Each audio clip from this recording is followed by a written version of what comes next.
Hey, what's up, guys? Welcome back. Thank you so much for tuning in to another episode. I'm very grateful today because recently I had the opportunity to watch the documentary that's coming out very soon, Here.Is.Better. Here.Is.Better is a documentary about four different war veterans who suffer and have lived through PTSD or post traumatic stress disorder. Um, as somebody who has been diagnosed with mild PTSD myself, and has experienced different events throughout my life that caused me to experience this, uh, I guess, part of life, it hit home for me.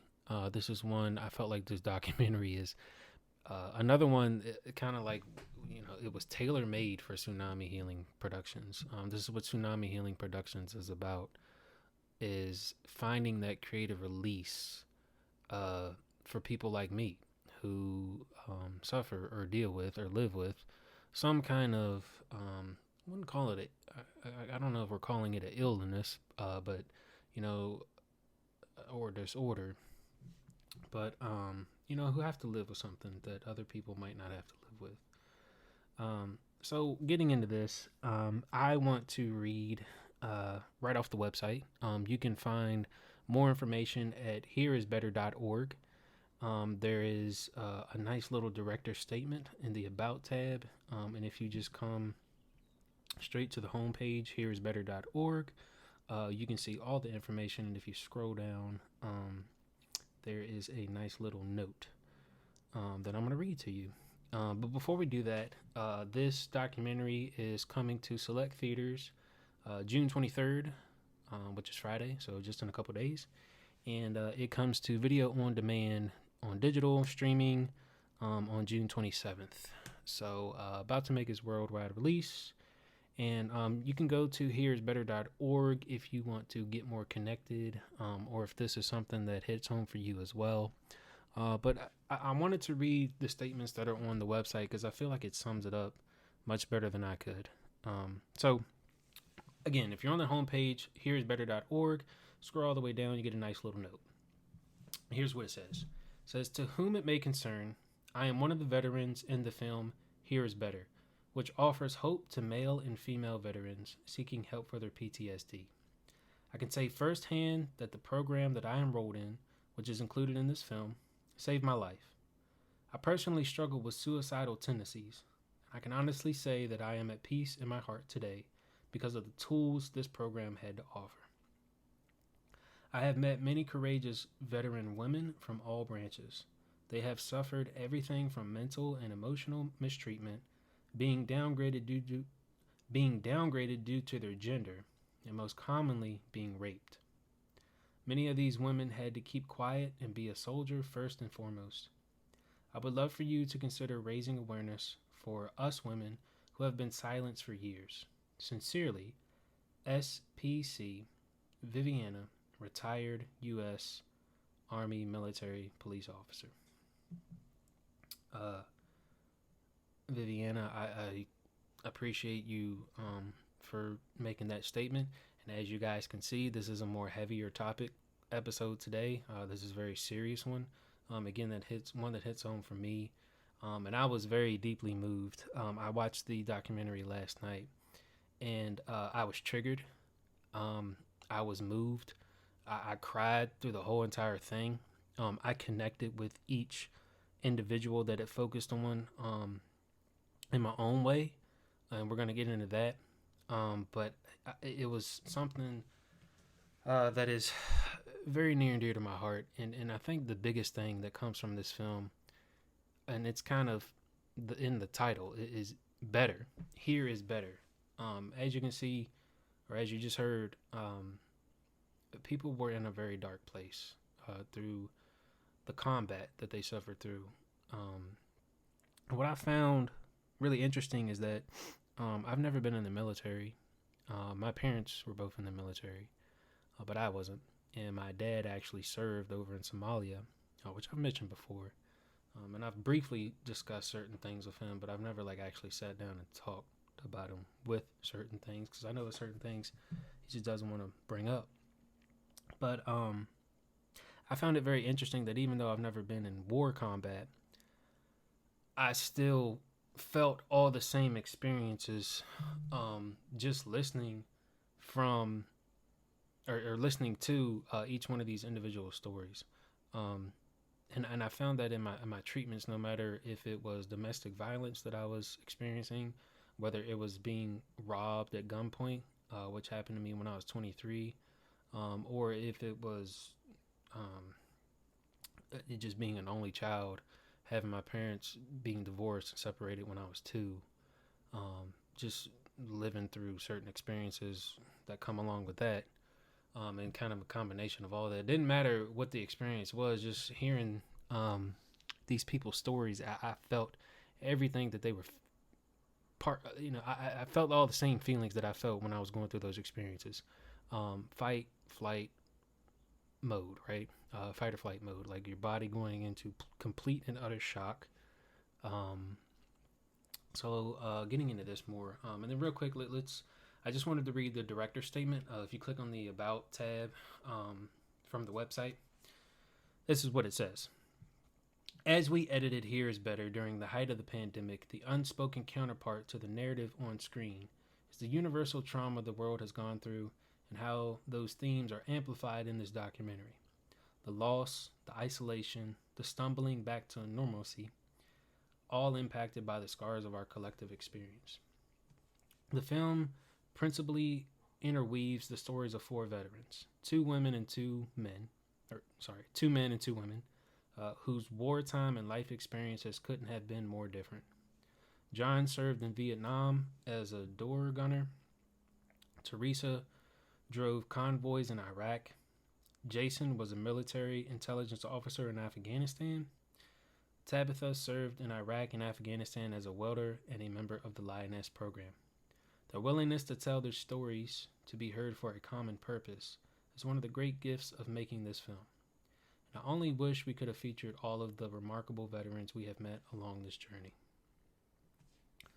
Though John, Teresa, Jason, and Tabitha all differ in age, background, and the types of trauma that they had been through, there was nonetheless something universal across their shared experiences. They all desired a greater connectedness with family, friends, or others in their communities, but did not know how to get it back. As Teresa says early in the documentary, something was left in the desert, and she didn't want to go back to find it. It was easier and less complicated just to let it stay there. Putting those pieces back together, the restoration of these lives, is a key pillar of the film. A sense of self had somehow been lost that they had so desperately wanted to get back and make whole again. Through their personal stories, the film seeks to bring understanding to how we collectively respond to trauma, to what a PTSD diagnosis means, and how PTSD can impact daily life, far removed from a military setting. The film does not speak to the prescriptive, but instead highlights how the right fit of trauma therapies and other support systems can help transform darkness into light. This film is meant to help veterans who have experienced trauma, but also to help audiences who may be experiencing the aftermath of any devastating event, whether they served in the military or not, and are unable to find a path forward. During the film's festival run, the universal nature of these stories became abundantly clear.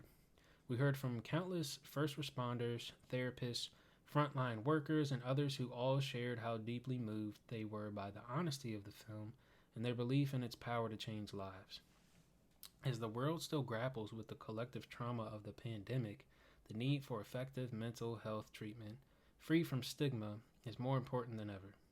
This film is a starting point for that critical conversation. Here.Is.Better illustrates how the seemingly impossible mission to heal may become possible as John, Teresa, Jason, and Tabitha choose to face each day with the bravery to seek help and the hope of what help can bring. I am honored that they put their faith in us as a team to get their stories out in the world. That came from the director, Jack Youngleton, Jack Youngleton. So, thank you, Jack, for putting that together. As you heard, the film primarily focuses on two men and two women. And again, I connected with their stories through each one, and it was a tough documentary to watch because it felt like it brought all my stuff up to the surface, and I felt like I could see myself in each one of them. Again, even though I hadn't been through combat, um, those same feelings and the anxiety and just freezing up and the suicidal tendencies I've lived through, and when I was just listening to them and hearing them speak, I was like, man, I wish I could tell them that you're not alone because I've felt all these things too. I just feel like there's, I don't know, trauma is trauma, right? But I feel like these people have experienced it tenfold to a more extreme level than I have, obviously being in combat and the things that they went through. So diving into it,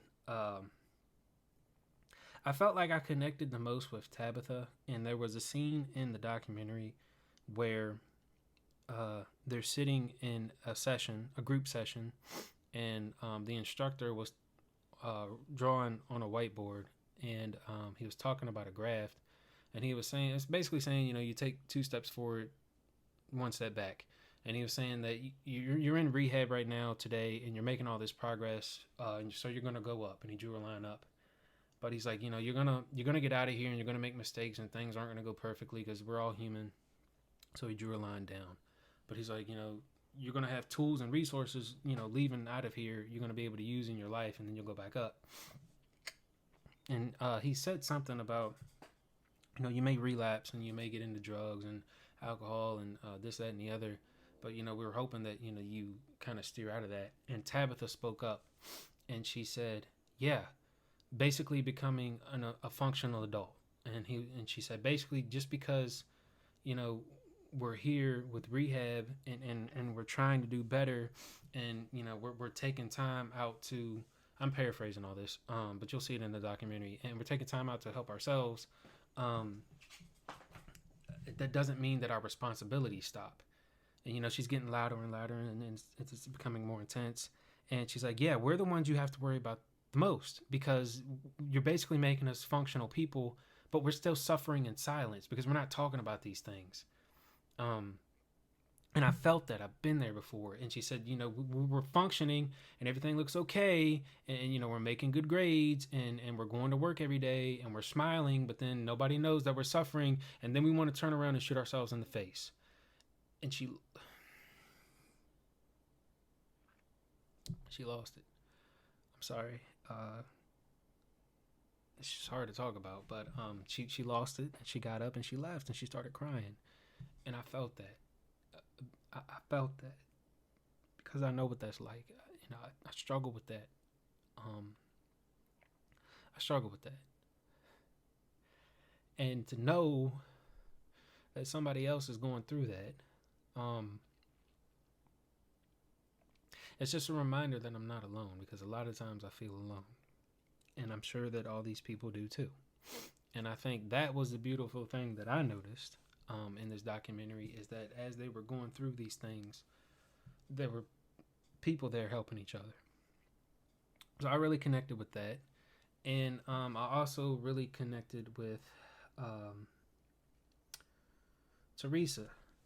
There's a moment in the film where they all go to a hockey game together, and the reason they go to this, it was a kind of exposure therapy, because at a hockey game there's loud noises, there's crowds, and as someone with PTSD, you start to become a highly sensitive person, meaning that you try to control your situation, and you try to avoid crowds, and you try to avoid loud noises and flashes of light, because all those things stimulate your feelings, and not all the time in a good way.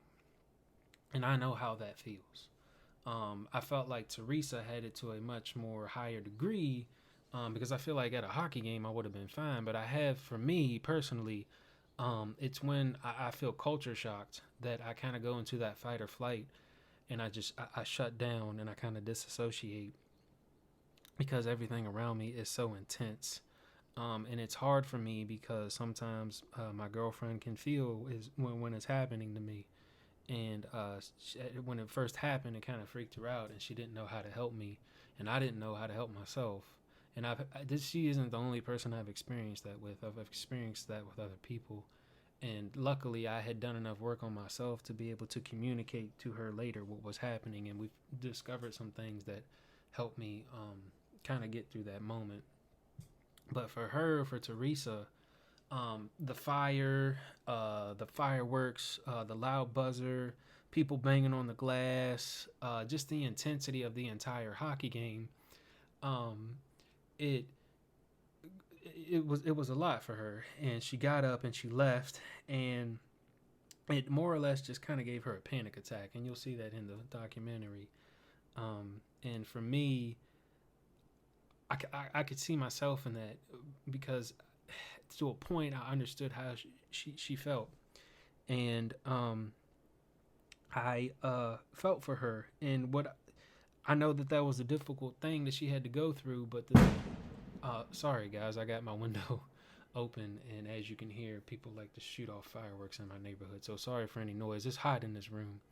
So this is why I keep the window open. But besides all that, getting back to the story, that I mean, just stuff like that can trigger somebody who is highly sensitive, and I don't know. It's hard to explain because people who don't have PTSD or people who aren't highly sensitive like we are, it sometimes they don't believe us, or they think that we're just being dramatic or we're making it up. And I could tell for Teresa, the thing that she explains is like she was a driver, and there was constantly explosions of people shooting at her, and a certain event that happened with her and her husband, which she talks about in the documentary, and she felt like everything that happened to him was her fault, and that kind of is what kept her stuck where she was at. And so anyway, you see her freaking out and having a panic attack at the hockey game, so she gets up and leaves. But the beautiful thing that I saw, and I witnessed, and I was noticing with all these experiences, is that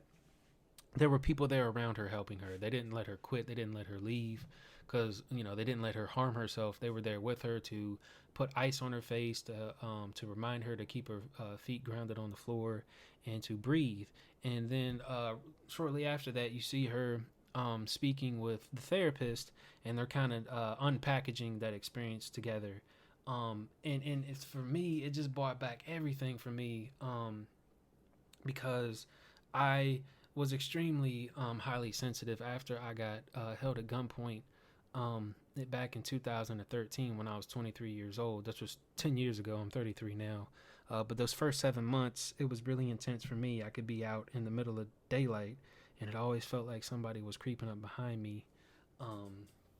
And I had to go get help. And I went to a lot of different personal development events, and seeing her being at the hockey game and seeing her group help her, it reminded me when I was going through stuff at my personal development events, and it reminded me of the community and the group that was there to help me, and who are lifelong friends now. So shout out to all of my uh,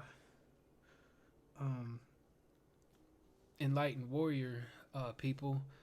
And shout out to my acting friends, because I feel like they have seen me at my most vulnerable, and they know a lot about me. And shout out to the people who are close to me who know that I've shared some of these stories with. But just seeing that in itself reminded me like it is good to be around a group of people because we can be there to help each other out. So I really connected with that. And then it was a beautiful thing to see her unpackage that with her therapist over the next couple of days, because you could see like she looked lighter and she looked happier. And that gave me hope and let me know that that was probably a really uncomfortable experience for her, but she had to go through that in order to get to the other side, and that there is hope and there is a finish line. There is a place that you can be better than where you were. So I really connected with that. So thank you, Teresa, for being vulnerable and let that be on film, because that really connected with me, and I'm sure with a lot of other people out there who will watch the documentary. Um, with with Jason, he was actually running for president. He was about to run for president back in 2018, and he actually dropped out of the race, um, and announced that he was going to go get help, which I connected in his whole experience with that, because that takes a lot of bravery to be able to do that and to be able to speak out and realize that his purpose wasn't to run for president, but he took a step back, and he decided to run for mayor for his town. And instead of going down that path, he got more involved with a veterans housing project, and that's what he does now. And it's really, again, it takes a lot of bravery to realize that the path that you're going down isn't it, and to take a step back and put your focus somewhere else. So I just connected with that because I feel like there have been times when I've done something similar, maybe not something to that scale, but even with just Tsunami Healing, I've said that I was going to do this, that, and the other, and then I realized I took a step back. Like, you know what? I can have a much bigger impact on YouTube, or instead of being on Patreon, I think I can have a bigger impact on Buymeacoffee.com. So to see other people do that and see it to do them at an extreme level, I admire that. And that's how I connected with Jason. And I just another thing that his therapist, I don't think he was in. Well, I think he was in the program, but I don't remember seeing him. I don't know. They had the women and the men separated, I think. So with Jason, his therapist had him do a prolonged exposure therapy, which I have done a little bit of, but he did it to a much more extreme experience than I did. And basically, what that is you talk about a story or an event so much, and you relive it so much that you become exposed, that you are exposed to it, and that it kind of bores you. And that's kind of the idea of that. And sometimes it can be good, sometimes it can be bad. I've talked to therapists about that, so it wasn't necessarily for me, but I did do a little bit of it, and it works for some people, and I'm glad that it seemed as though it helped Jason. So, and then with John was the one that was a Vietnam veteran, and I connected with his story because he said after he was done with everything, he was kind of coming out on the other side, and with feeling better and being more hopeful and being able to communicate more and be more open and be able to partake in life more. And he said he felt like he missed out on a lot for so long because he was so closed to people and closed off to himself and closed off to the world. And even though I'm still fairly young at 33 years old, there are times when I feel like that. I feel like that I missed out on certain things because I was closed at times.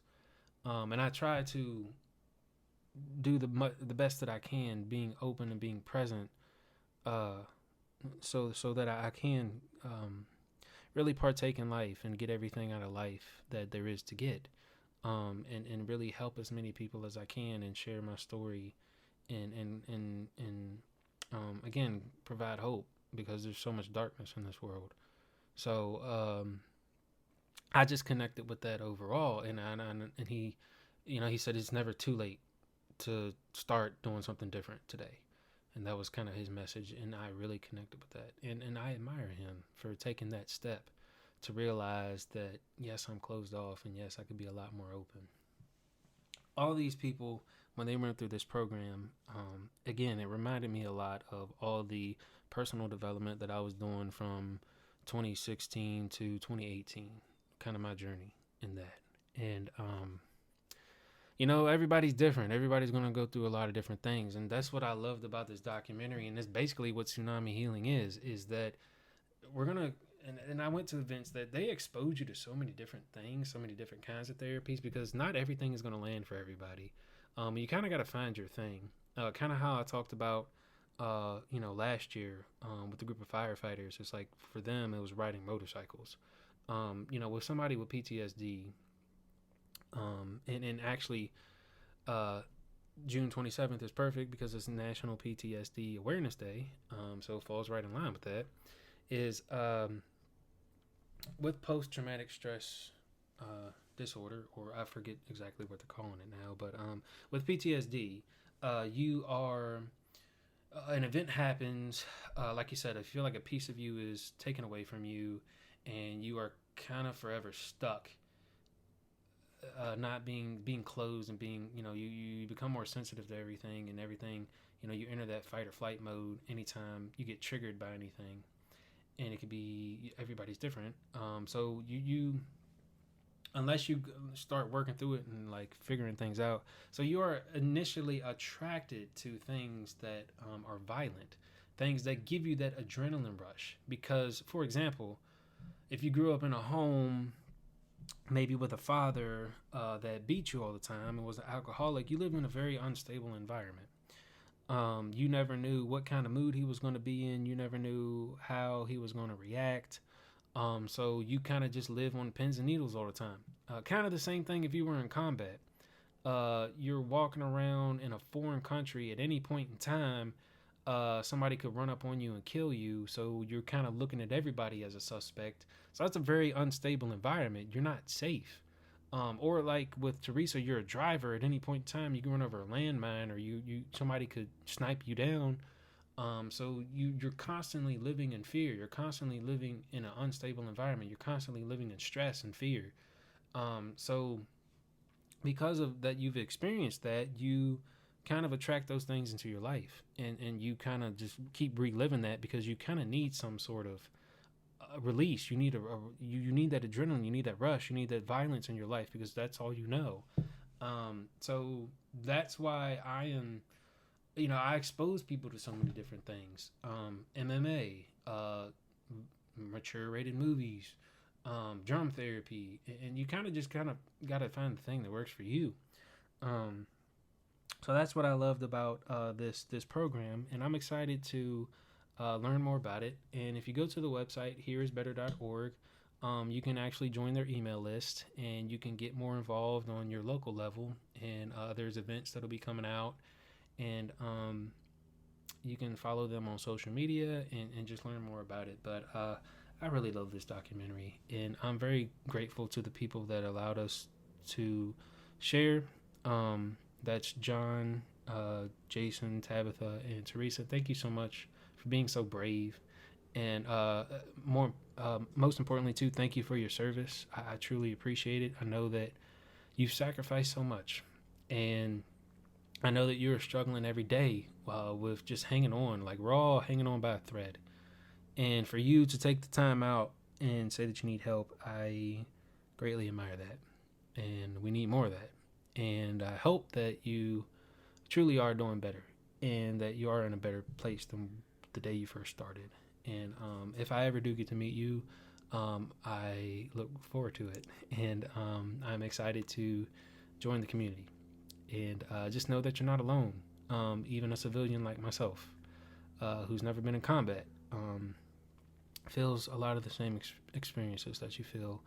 And I'm just so grateful and honored to be able to be a very small part of this, and provide a platform to share this with the world, and to know that I'm not alone, and to know that there are people out there who have it worse than I do. And that we can come together and share and be there for each other. And not that it's a contest, or not that, this is worse or whatnot, but again, trauma's trauma. It doesn't matter if you've been in combat or not. It doesn't matter really what it is. Trauma evokes the same feelings and emotions of anxiety, fear, stress, depression, all those things. And I always preach that it is good to have tools and things to use. One that has been helping me recently a lot is journaling. There's certain things that I just don't have anybody to talk to, and I'm still working through that. And journaling has been a great creative release for me. And I'm so grateful that acting found me, because I put a lot of that emotion and that energy into acting. And that was a big thing that came up for me watching the documentary. Is I remembered and I realized, and I wanted to scream it out loud while I was watching it, but I felt it inside of me. Is like, well, somebody with PTSD, like, you have so much happening inside of you. You have all this energy. You're angry at the world. You're sad because you don't know how to even where to start to begin to heal it, and you just want to get better, but you don't know how. And you just have all of these voices and these thoughts in your head, and a lot of it's not true. A lot of it is just what you're telling yourself, and the programming that you've been running on from this event that happened that's like ruined your life. But you have all this stuff inside of you and all these voices and all this energy, and you don't know where to put it, and it just comes out recklessly, right? And you realize you need help. So I encourage you, if you're feeling any of that, and if that resonates with you, please reach out. Please get connected to a group. I encourage you to do any kind of personal development event. I encourage you to go get therapy. Go talk to someone. Let somebody know. And hey, man, look, I've been there. And we all struggle with it, of wanting to kill yourself, having suicidal tendencies. But I want you to know that I hear you. I see you. I love you. And I appreciate you for being so brave, even taking the time to listen to this episode. So, we're all in it together. We're all trying to get through. We're all trying to make it, and we are all human. I hope that you show yourself some love and some compassion, and just honor yourself where you're at. Again, you never really truly heal everything 110%. It's a constant, everyday, daily battle and struggle. But just keep fighting. Just keep on, because there is hope. There is light at the end of the tunnel. There is another side to get through. There are levels that you can break through, and I hope that you find the thing that works for you. And if not, I mean, look at Tsunami Healing, and look at all the people I've talked to, and look at all the things that I expose you to. Maybe there's something in there for you. So I'm excited, because hopefully we will have one of the producers from the documentary on the show soon. Again, you can go to Here.Is.Better.org. You can find out all the information. You can sign up for the email list. You can follow them on Instagram at Here.Is.Better.doc. And thank you so much to the publicity contacts out here that got me in touch with them. You guys know who you are. And I'm excited to go out here and connect with some of these people. Thank you guys so much for tuning in. If you are having any kind of problems, I encourage you again to reach out to the suicide hotline, to reach out to get help. And if you're one of those that are suffering in silence, just please reach out to somebody and take that first step. For those of you, maybe this was a heavier topic, you didn't connect with any of that, as I always do, I encourage you to take that next step that is right for you, and whatever that thing is that you're working on, whether you're about to write a book, whether you're just struggling to wake up every day, whether if you want to stop drinking or stop smoking, or if you've been wanting to go to church but just haven't, or if you want to read that book, pick it up. You know what that thing is for you. So I just encourage you to always take that next step into whatever it is that you know that is right for you. So thank you guys for listening. Again, this has been really fun to be able to share this, although it was uncomfortable at times. I appreciate to have this platform and be able to connect with all you guys out there. Thank you so much. Again, we're on Tsunami Healing on all platforms, and if you haven't done so, please subscribe to the YouTube channel, and thank you guys so much. See you soon.